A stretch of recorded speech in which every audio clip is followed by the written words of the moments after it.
Biur Rainha. Nós somos nesse lugar. O que nós estudamos até agora? Tivemos um pequeno intervalo nos dias de Yom Kippur, Sukkot, onde que colocamos em prática tudo que nós estudamos no Tanya, tanto no Igeret HaTshuva e no início do Tanya, Likutei Amarim. E agora vamos reiniciar, começando do Biur Rainha, a explicação deste assunto. Qual que é o assunto que queremos explicar?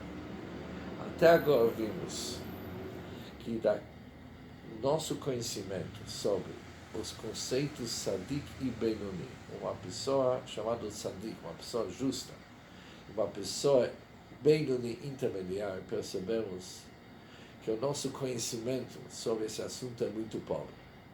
De tal forma que o Baal HaTanya provou que não há um espaço para ser um Benoni ou um Sadik que não tem nenhuma falha, e já com a primeira falha se torna um Rasha. E quem que é o intermediário? Não tem nada entre o Sadik e o Rasha. Por isso, o autor da Tanya, já que nem sempre usamos a regra, Sheilat Chacham Chatsit Tshuva, uma pergunta inteligente, já te leva para o início de uma resposta. Percebemos que o Tzadik é aquilo que nós achamos o Tzadik, e aquilo que nós achamos o Benoni e o Rasha são totalmente, a nossa percepção foi totalmente errada. E agora o Baal HaTanya vai explicar quem que é um Tzadik, quem que é um Benoni, quem que é um Rasha, quem que é uma pessoa perversa, assim diante. Mas antes vamos entender quem que é a pessoa. Daqui até o término dos próximos capítulos, até os capítulos até 9, nós vamos estudar qual que é a proposta das duas almas que cada um de nós possui.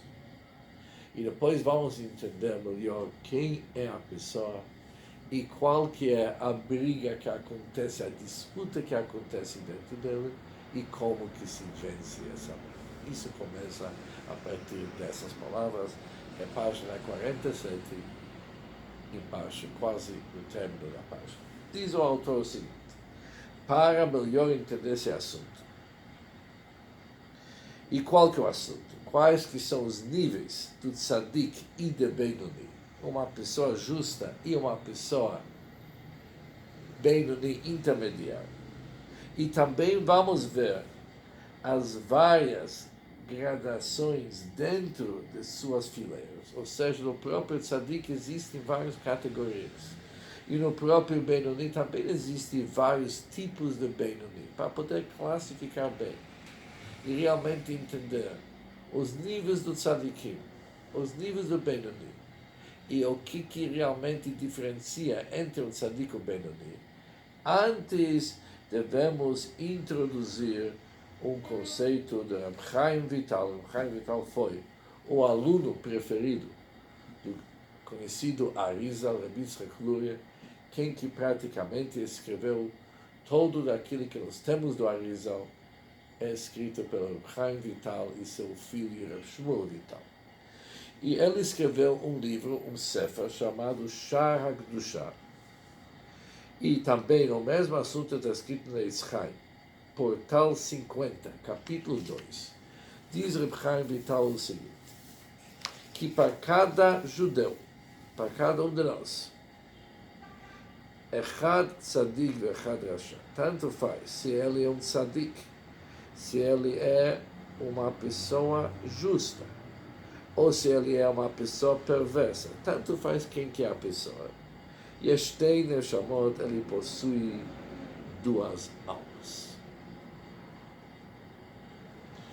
Cada um de nós possui duas almas. E qual que é a prova sobre esse assunto? E uma novidade. Porque quando olhamos no Talmud, está escrito Ve'ahavta et Hashem Elokecha, diariamente falamos, e amarás Deus com todo o teu coração. Não está escrito Bechol Libcha, está escrito Levavcha. Diz o Talmud que a palavra Levavcha vem nos indicar que cada um de nós tem um instinto bom e tem um instinto mau.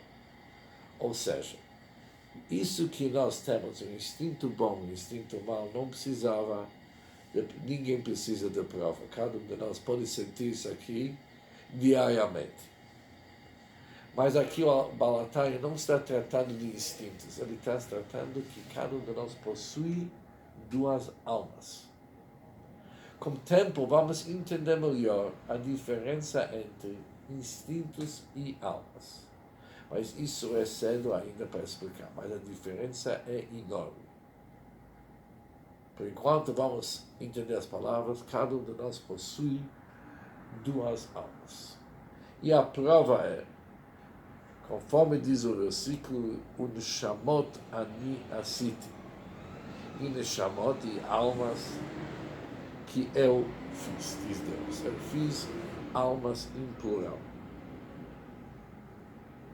Shem shtei nefashot, que realmente são duas almas distintas. A diferença entre Neshama e Nefesh, vamos também deixar para depois, o versículo diz, o Neshamot ani asiti, eu criei almas, diz o Balatanya, que não são apenas almas, mas são também Nefashot, que é um outro nome para alma. Aqui tem uma dica, mas ainda também é cedo para explicar esse assunto. Mas no fim, cada um de nós possui duas almas. Esse conceito é um conceito super profundo que responde muitas perguntas e muitas questões da nossa vida. Porque sempre devemos saber qual alma que está mandando na nossa vida. Depois, nós vamos ter a grande pergunta, quem decide entre essas almas? Mas vamos devagar, step by step.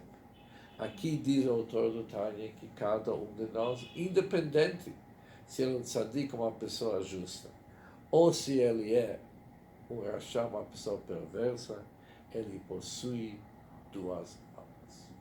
Ou seja, nunca mais vocês devem pensar que vocês são pessoas com uma alma só. Não, cada um de vocês possui duas almas.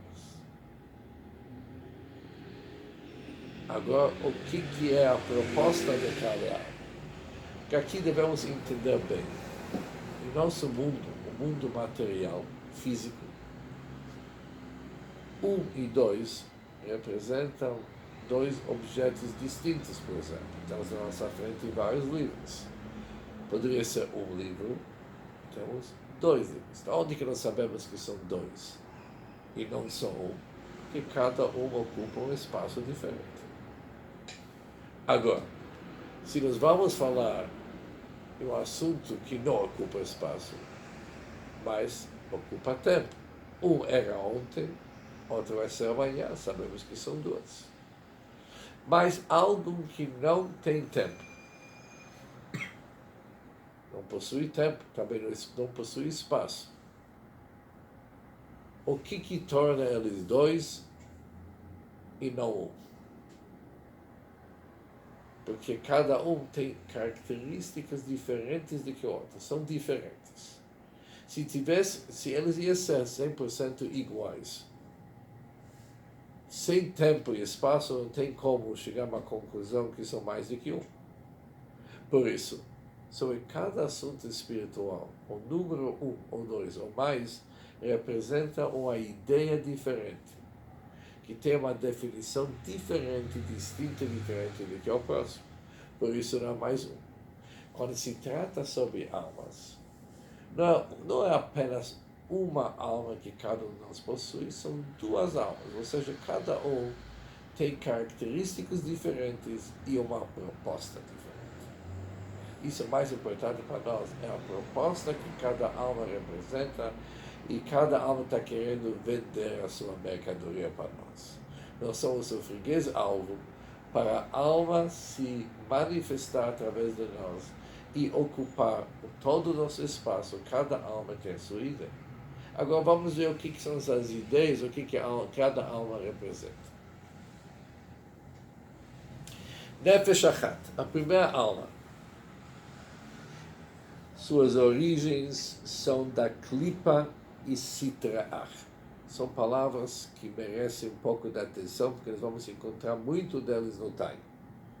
A palavra Klipa significa ou uma concha, ou uma casca. O que faz uma casca, uma concha? Esconde sobre o conteúdo que está por dentro. O importante é o conteúdo. Mas em volta daquele conteúdo, em volta daquela fruta, por exemplo, tem uma casca ou uma concha.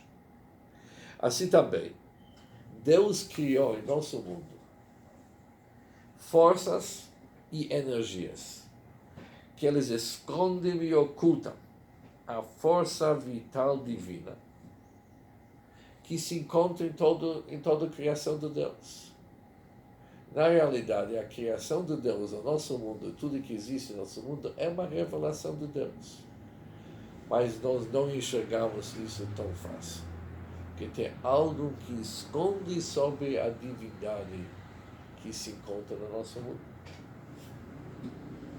Isso que esconde, aquilo que oculta, se chama na linguagem hassídica klipa, uma concha. Da mesma forma, como a casca cobre e oculta a fruta que está dentro, assim também a klipa esconde sobre a revelação e a presença divina no nosso mundo. Isso é a explicação da palavra klipa. A palavra sitra acha, sitra em hebraico significa lado. Acha é o outro lado. O lado da criação, que é oposto à santidade e à pureza, isso se chama sitra acha, outro lado. Outro lado significa o lado que não possui santidade. De uma certa forma, klipa e sitra acha são sinônimos. Temos kedushá, santidade, de um lado, e temos klipa e sitra acha de outro lado, o mundo das cascas, e o outro lado, o lado oposto à santidade, que representa o lado negativo, vamos chamar isso. Por isso, a primeira das duas almas que o Baal HaTanya nos apresenta, essa alma impura. Essa alma que pertence ao mundo das cascas e conchas, que representa o outro lado. Isso é a primeira alma que o Baal HaTanya vai nos explicar. Mas, em primeiro lugar, devemos ser cientes que cada um de nós possui uma alma dessa. Vamos se familiarizar com ela para realmente conhecer ela bem, porque ela é muito ativa. Vihi hamitlabeshet bedam ha'adam lachyot haguf. Essa alma, que tem suas origens nas cascas e conchas, e o lado oposto à santidade, ela se veste no sangue do ser humano, assim sustentando e dando vida para o corpo humano. Conforme diz o versículo, o nefesh da carne, mas também nefesh abassar, a alma que sustenta a carne, que sustenta a vida física, bedam hi, ela está no sangue. Essa alma se conecta com a pessoa via sangue da pessoa. Daqui a pouco vamos entender isso melhor. Ou seja, o que já sabemos dessa alma? É uma alma que representa o lado oposto à santidade, sitra acha.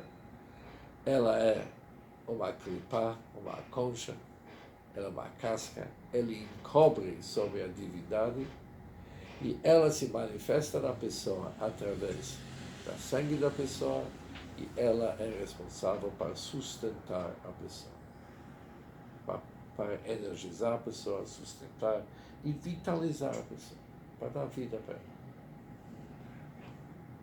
Além disso, essa alma não se contenta apenas de vitalizar a pessoa, ela tenta influenciar a pessoa através de características maléficas.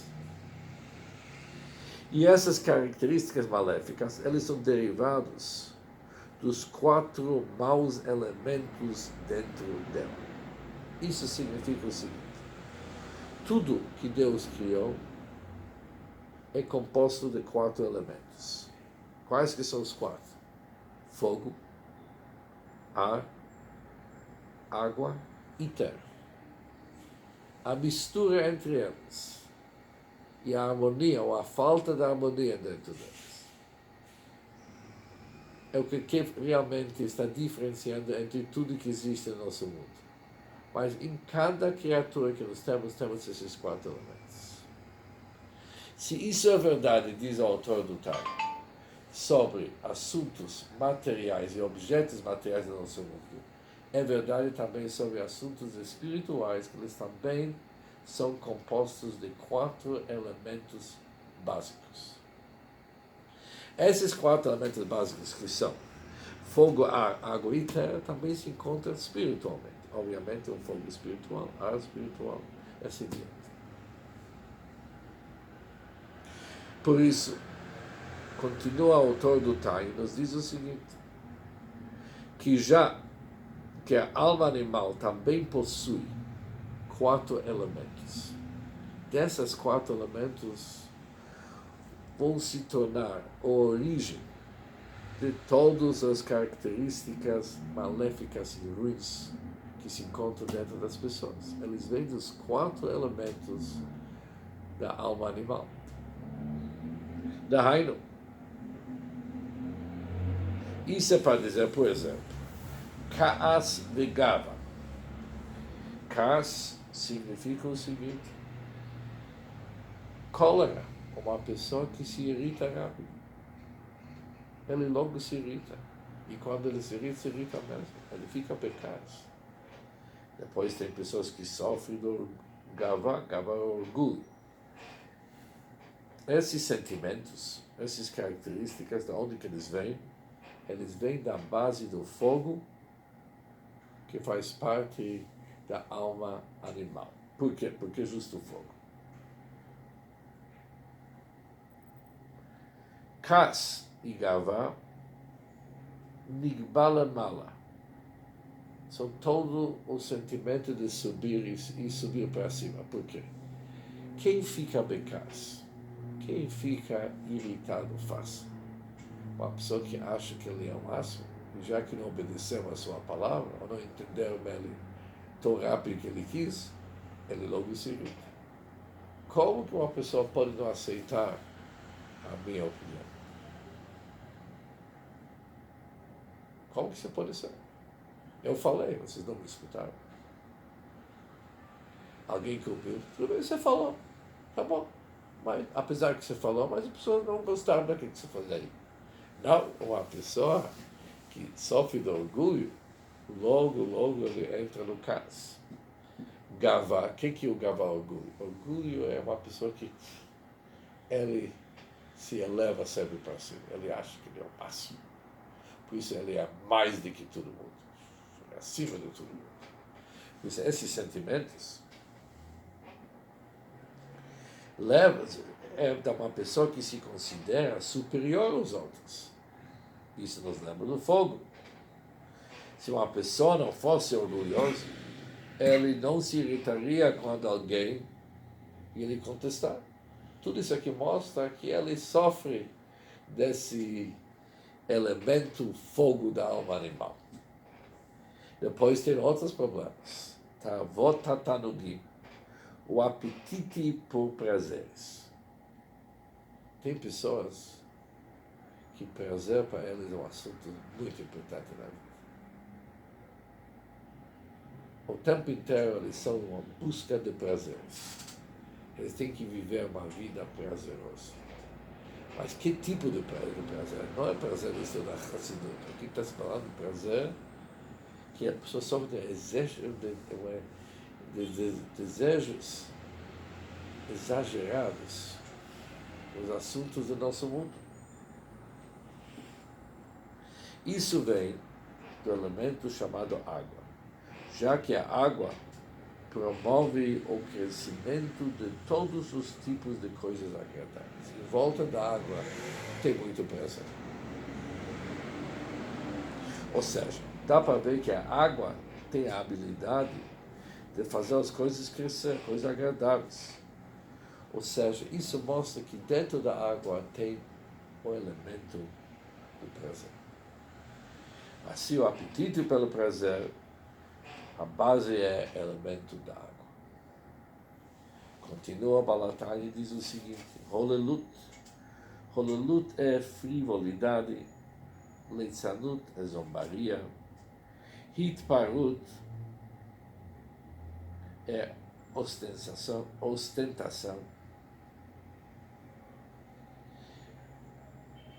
Udvarim betelim. Udvarim betelim é o que nós chamamos aqui conversa afiada. A pessoa começa a conversar, ele vai de uma assunto para outra que não tem nada a ver. Small talk. Isso tudo emana do ar. Ar, normalmente a gente chama de uma pessoa de ruach. O que chama de pessoa de ruach? É uma pessoa que falta substância. Se sem substância, a gente fala cheio de ar. É cheio. Em inglês tem, full of hot air. Então está cheio de ar. Mas depois é nada. Quando eu sempre estudo isso aqui, o meu mashpir no Yeshiva Rebendo Futafas, quando ele chegou no Kfar Chabad, diariamente, no primeiro tempo eu ia com ele até o mikve de manhã. Mikve é uma imersão na água pura. No caminho, já que era um Kfar, um tipo de uma aldeia, tinha gansos no meio do caminho. E os gansos, eles têm o hábito que eles começam, depois abrem as asas, cheio de ar, depois, e todo o ar sai. E Rabendo ia ficar um bom tempo, cada dia olhando e falando para mim, olha como que eles são, nós somos a mesma coisa. Depois sai todo o ar. Mas todos esses exemplos da balataia, frivolidade, zombaria, conversa onde que a pessoa fica falando da sua grandeza e fica falando só como que ele é excelente, assim diante. Isso vem da base chamada Ruach Ar. Ve'atzlut e preguiça e melancolia, isso vem do elemento da terra, a terra. Por quê? A terra normalmente é caracterizada pelo peso. O homem dominado pela preguiça e pela melancolia, ele se sente pesado. Se pede, olha, você poderia me fazer isso aqui? Ele não sai do lugar, como se tivesse algum peso prendendo no lugar sem dar para ele um livre movimento. Por isso, diz o autor do Tânia, Atzlut e Atzlut, a preguiça e a melancolia emanam do elemento da terra. Ou seja, por enquanto, o que nós sabemos da alma animal? Ela é uma das duas almas que cada um de nós possui. É bom anotar que cada um de nós ia imaginar que o autor do Tânia, ele ia, ou na nossa mente talvez deveria explicar antes sobre a alma divina, que é mais importante, mas é interessante que não, logo vamos ver a explicação. Ele começa a explicar que cada um de nós possui uma alma, que logo vamos ver que essa alma se chama na Tânia Nefesh HaBahamit, alma animal. Ela representa o mundo das conchas e cascas, também aquele mundo que se opôs, que é oposto ao mundo da santidade, chamado Sitra Achra. Ela se reveste essa alma, a sangue da pessoa, e dela, já que ela é composta de 4 elementos, vão sair várias características maléficas que o Balatani menciona. Cada grupo pertence a qual dessas 4 elementos. Depois o Balatani diz mais um assunto. Digamos, desta alma que tem suas origens da Klipá e Sitra, também Midotovot, bons traços inerentes em todas as características do Yehudi, como Rachmanut e Gmilut Chassadim, como a compaixão e a benevolência, para onde elas vêm dessa alma. E isso é algo que cada um tem dificuldade de entender. Ou seja, quando uma pessoa tem bons traços, mas são inerentes em cada um de nós pelo nosso nascimento, mas aqueles traços inerentes que não veio através do esforço, que isso, ele nasceu assim. Por exemplo, ele é uma pessoa que tem compaixão, ele é uma pessoa que tem benevolência. E isso ele tem naturalmente. Diz o autor de Tânia, isso pertence a essa alma animal, a essa alma que representa o mundo das klipot e sitrach. Porque, em primeiro lugar, ele diz o seguinte, que dentro de nós, dentro do povo de Israel, a alma que sustenta o corpo, apesar que ela vem da clipá, mas ela vem de uma clipá chamada Noga. Noga significa uma clipá que brilha. O que significa isso? Que ela também possui, Yeshba Gam Ken Tov, ela também possui traços e características naturais positivas. Por isso, uma pessoa é capaz de usar e aplicar a sua benevolência e compaixão usando apenas a alma animal. Se ele faz isso aqui naturalmente, não tem nada a ver com o lado sagrado dele. Tem a ver com o lado da clipá dele. Entretanto, uma clipá que brilha, uma clipá boa. Entre os clipot é considerado uma clipá sheyesh ba gam ken tov, apesar que existem vários níveis de clipá, mas esse clipá noga ele possui também características naturais positivas. Por isso, ele é capaz de fazer algo positivo. Agora, muitos de nós, agora, principalmente vocês, vão ter um pouco de dificuldade com esse conceito.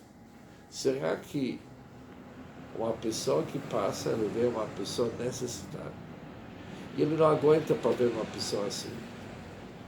E ele reage, coloca a mão no bolso, tira os R$500 e dá um presente. Será que isso vem da alma animal? Isso não vem do lado positivo nosso? Diz o Baal HaTanya, vem do lado positivo, mas o lado positivo da alma animal, não o lado positivo da Kedusha. Por quê? O que falta aqui? Eu estou fazendo esse ato porque eu sou uma pessoa bondosa. O que falta aqui? Isso, se Deus quiser, na nossa próxima aula vamos se aprofundar. Ou seja, isso merece uma grande aprofundação, porque até agora nós estamos estudando estrutura da alma animal e nos pegou de surpresa. Porque podemos entender que essas características ruins que o Baal HaTanya mencionou, como uma pessoa orgulhosa, uma pessoa que se irrita com uma pessoa que se dedica muito para o prazer, uma pessoa que está envolvida com zombaria, coisas assim, ou preguiça, tudo isso são coisas ruins. Entendemos como isso pertence à alma, chamada Behamid, a alma animal que cada um de nós possui. Mas por que um ato bom, um ato que vem por causa da nossa compaixão, que vem por causa da nossa benevolência, tudo bem, é natural, mas isso é quem que nós somos naturalmente gente boa. Por que isso ainda não está ligado com Kedushá, santidade? E isso vamos ver, se Deus quiser, na nossa próxima aula. Shikoach Parush.